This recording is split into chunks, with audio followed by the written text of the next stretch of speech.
Sabe aquela ideia que parece fazer todo sentido, de que a saúde do coração e a da mente são coisas completamente separadas? Pois é, hoje a gente vai mergulhar fundo no porquê de essa separação não ser apenas uma ideia antiga, mas algo realmente perigoso. É quase automático pensar assim, né? Se o problema é no coração, a gente vai no cardiologista. Se é na mente, no psiquiatra. Um cuida das artérias, o outro da ansiedade. Parecem ser dois mundos diferentes. Mas e se essa divisão, que soa tão lógica, estiver na verdade colocando a nossa saúde em risco? Olha, a resposta para essa pergunta não veio de qualquer lugar. Veio direto de um grupo com os maiores especialistas em cardiologia da Europa. E eles foram bem diretos. Tratar a mente e o coração como se não tivessem nada a ver um com o outro não é só um engano, é um mito perigoso.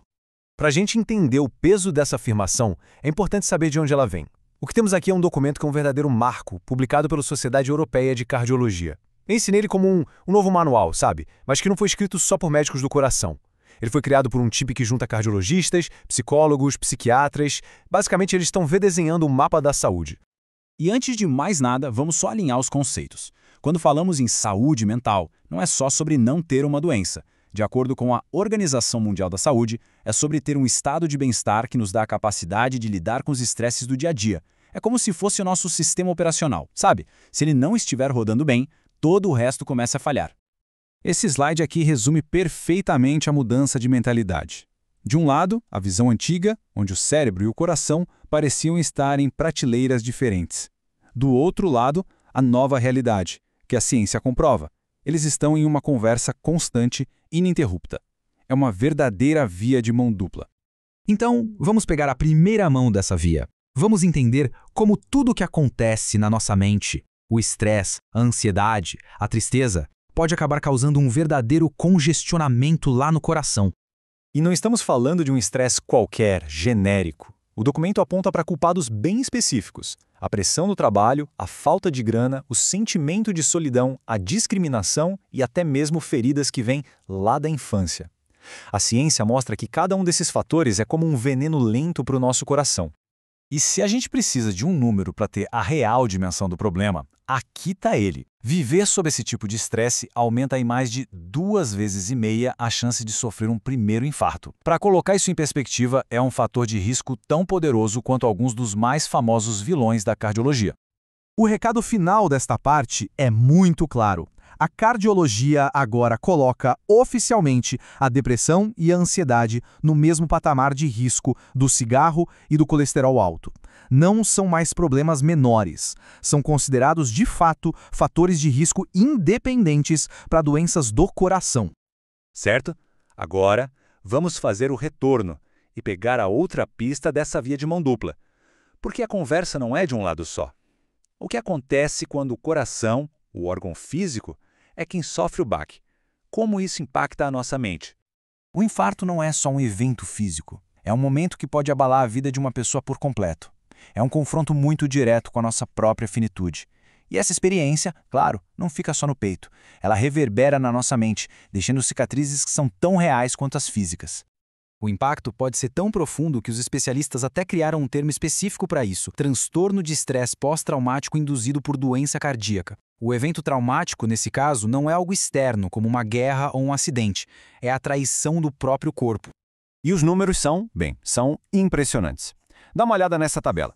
Depois de um evento cardíaco grave, até 1 em cada 3 pessoas desenvolve depressão. Outra, ansiedade. E no caso de uma parada cardíaca, a mesma proporção pode desenvolver estresse pós-traumático. Isso mostra que não é uma exceção, é algo extremamente comum. E é aqui que o ciclo vicioso se fecha de uma forma muito trágica. A depressão que aparece depois de um infarto não é só uma tristeza. Ela se torna um fator que prevê a mortalidade. Como o gráfico mostra, ter depressão depois de um ataque cardíaco aumenta em 22% o risco de morrer, por qualquer causa. Ou seja, a tristeza no cérebro pode literalmente ajudar a parar o coração.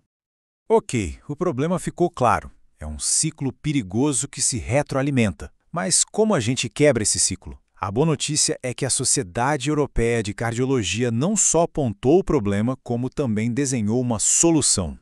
Eles criaram um plano de ação, um passo a passo, com a sigla ACTIVE, que em português seria ativo. É bem fácil de lembrar. A, de reconhecer a ligação. T, de testar, checar sistematicamente os sintomas. I, de usar instrumentos validados. V, de visar um cuidado centrado na pessoa. E O, de ousar, fazer mudanças estruturais e, claro, observar os resultados. É um roteiro completo para essa mudança. Então tá. Como é que esses princípios se parecem na prática, no dia a dia?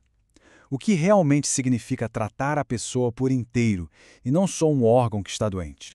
A primeira mudança é enorme. O cardiologista não trabalha mais sozinho. O futuro é ter uma equipe psicocardio. Um time em que o médico do coração conversa sempre com psicólogos, psiquiatras, assistentes sociais e, o mais importante de tudo, a pessoa que tem a doença e sua família deixam de ser só pacientes e passam a ser o centro do time, participando ativamente das decisões.